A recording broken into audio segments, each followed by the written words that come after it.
उद्या 19 फेब्रुवारी म्हणजे शिवजयंती। राज्यभरात शिवजयंतीचा उत्साह पाहायला मिळणार आहे। तर इकडे वसईजवळच्या नायगावमध्ये एका कॉम्प्लेक्सने स्वतःहून पुढाकार घेत छत्रपती शिवाजी महाराजांची जी मूर्ती आहे आपल्या कॉम्प्लेक्समध्ये बसवलेली आहे। वास्तविक पाहता वसई विरार परिसरामध्ये छत्रपती शिवाजी महाराजांचे जे पुतळे आहेत ते फार कमी पाहायला मिळतात, परंतु या सोसायटीने स्वतः पुढाकार घेतला आणि ही छत्रपती शिवाजी महाराजांची सिंहासनावर बसलेली मूर्ती आहे इथे विराजमान केलेली आहे। मेघडंबरीमध्ये छत्रपती शिवाजी महाराज विराजमान आहेत अशीच ही मूर्ती आहे। नायगावमध्ये जे ग्लोबल अरिना हे कॉम्प्लेक्स आहे, जवळपास 1000 फॅमिली इथे राहतात। या कॉम्प्लेक्समध्ये ही बसलेली मूर्ती आहे आणि ग्लोबल शिवमुद्रा सेवा संस्था हे आधी मंडळ स्थापन करण्यात आलं वर्षभरापूर्वी आणि या मंडळाने पुढाकार घेतला आणि कोल्हापूरचे मूर्तिकार संदीप कातोरे यांनी ही मूर्ती घडवलेली आहे आणि ही मूर्ती इथे विराजमान झालेली आहे। ही मूर्ती बसवण्यासाठी तब्बल जवळपास त्यांना वर्षभराची वेळ ज्या परवानगीसाठी लागलेला आहे, कारण कुठलाही प्रकारचा पुतळा बसवायचा असेल तर 40 ते 45 विविध परवानग्या असतात आणि या परवानग्या मिळाल्यानंतरच तुम्ही अशा प्रकारच्या मूर्त्या बसवू शकतात।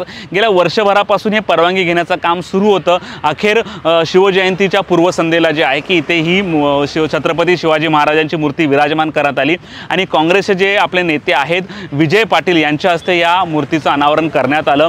यावेळी मोठ्या प्रमाणात फटाक्यांची आतषबाजी आणि लोकांची जे होते ढोल पथक पाहायला मिळालं आणि हल्लीच्या तरुण संस्कृतीमध्ये जे आहे की छत्रपती शिवाजी महाराजांविषयी प्रेम जागृत राहावं त्यामागची ही भावना आहे। या तरुणांनी स्वतःहून पुढाकार घेतला आणि अशा प्रकारचे छत्रपती शिवाजी महाराजांची मूर्ती बसवलेली आहे। जर तुम्ही इतिहास पाहिला तर वसई विरारच काय तर संपूर्ण पालघर जिल्ह्यामध्ये सोसायटीमध्ये अशा प्रकारचा पुढाकार घेऊन बसवणार ही पहिली सोसायटी म्हटलं तर चुकीचं ठरणार नाही, कारण अशा प्रकारच्या सोसायटीमध्ये जर आपण पाहिलं तर विविध जाती धर्माचे लोक राहतात, त्यामुळे मोठ्या प्रमाणावर वादविवाद असतात। या एवढ्या मोठ्या कॉम्प्लेक्समध्ये लोकांनी आपले हेवेदावे आपले वाद आपले जे काही भांडणं असतील ते बाजूला ठेवले आणि महाराजांसाठी त्यांनी एक पाऊल पुढे आलं आणि अशा प्रकारची ही मूर्ती आणि ही विराजमान केलेली आहे। आज संध्याकाळी तिचं अनावरण झालेलं आहे।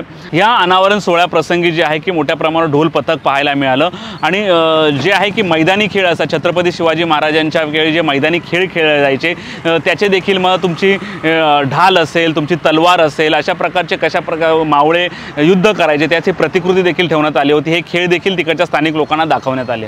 हे अनावरण झाल्यानंतर तिकडच्या स्थानिक लोकांनी नेमकं काय म्हटलं आपण ऐकूया। माझं नाव सुवर्णा रेणुके आणि आज आमचा ॲक्च्युली खरं बघायला गेलं तर खूप मोठा आनंदाचा क्षण आहे, भाग्याचा क्षण आहे की महाराष्ट्राचं लाडकं दैवत छत्रपती शिवाजी महाराज यांचं स्मारक भव्य दिवस स्मारक जे फक्त नायगावमध्ये नाही तर माझ्या मते पूर्ण पालघर जिल्ह्यामध्ये एकमेव असं स्मारक आहे आणि आम्ही खरंच खूप आनंदित आहोत। माझ्या जे सहकारी आहेत आपण सगळ्या खूप आनंदित आहेत, म्हणजे आमच्या भावना मी व्यक्त नाही करू शकत आहे। मागच्या शिवजयंतीला आम्ही असा विचार केला की इथे एक आपलं महाराजांचं स्मारक व्हावं आणि त्या हिशोबाने आम्ही पावलं टाकायला चालू केली आणि 1 मे आमची पहिली तारीख ठरलेली उद्घाटनाची, पण नंतर आम्हाला समजलं की ह्यामध्ये भरपूर साऱ्या परमिशन्स वगैरे घ्यायला लागतात आणि मग नंतर आम्ही परमिशनच्या मागे गेलो। तो पूर्ण 1 वर्ष आम्हाला लागलं आहे हे पूर्ण व्हायला।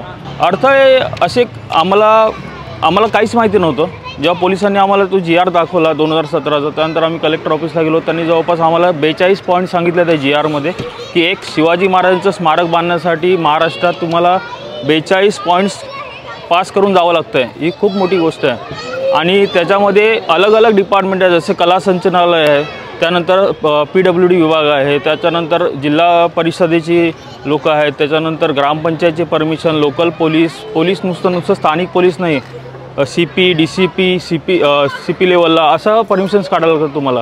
ह्याच्यानंतर परत तुम्हाला जो महाराष्ट्र शासनाचा वास्तू विशारद आहे आर्किटेक्ट त्याची पण परमिशन घ्यावी लागते आणि या सर्व परमिशन जमा करून तुम्हाला कलेक्टर ऑफिसला एक परमिशनसाठी अर्ज करावा लागतो। नंतर पुतळा समिती बसते आणि पुतळा समिती बसल्यानंतर ते तुमची संस्था या पर्टिक्युलर गोष्टीसाठी पात्र आहे की नाही, की ह्याची देखभाल करू शकतात की नाही, ह्याची जबाबदारी उचलू शकतात की नाही फ्युचरमध्ये, हे सगळ्या गोष्टी पार केल्यानंतर मग ते परमिशन देतात। ही मूर्ती ॲक्च्युली आमचं संकल्पना ज्यावेळी सुरुवात झाली मूर्ती बसवायची तेव्हा आम्ही कधी विचार नव्हता केला की मूर्ती किती असायला पाहिजे किंवा काय, तसा विचार केला नव्हता। पण ज्यावेळी आम्ही आर्टिस्ट शोधायला सुरू केला की ही मूर्ती कुणाकडून बनवायची, मग ते आर्टिस्ट आम्ही शोधत असताना आम्हाला कोल्हापूरचे नामवंत संदीप कातोरे म्हणून जे कलाकार आहेत तर ते कलाकार म्हणजे त्यांच्याकडून आम्ही मूर्ती करायचं ठरवलं। मग ती मूर्ती आम्ही बनवताना मग आम्हाला म्हणजे त्याची उंची किती हे ते तिथून सुरुवात झाली। तर आम्ही ह्याची उंची जे शिवस्मारकाची टोटल उंची 21 फूट आहे, चौथरा काहीतरी 8 फुटाचा चौतर आहे आणि त्याच्यावरती मग महाराजांची मूर्ती 5.5 फुटापर्यंत आहे आणि मेघडंबरी हे पकडून 21 फूट टोटल होते. मला फक्त एवढंच सांगावंसं वाटेल की सोसायटीमध्ये आम्ही का बसवतो शिवस्मारक, एवढंच की शिवाजी महाराजांचे जे विचार आहेत, आज सोसायटीमध्ये एंट्री करतानाच माणूस कोणता पण विचार करेल की ह्या सोसायटीत कशा पद्धतीची लोकं राहतात किंवा शिवाजी महाराजांचे विचार आहेत. एखादा छोटा मुलगा जरी इकडून जात असेल तरी त्याला प्रश्न पडेल की ही मूर्ती कुणाची आहे, कशामुळे, त्याचा इतिहास त्याला आठवायला सुरू होईल आणि ते चांगले विचार लोकांमध्ये जातील आणि शिवाजी महाराजांनी जे आपल्याला दिलं ते आपण जोपासायचा प्रयत्न करू त्या पद्धतीत.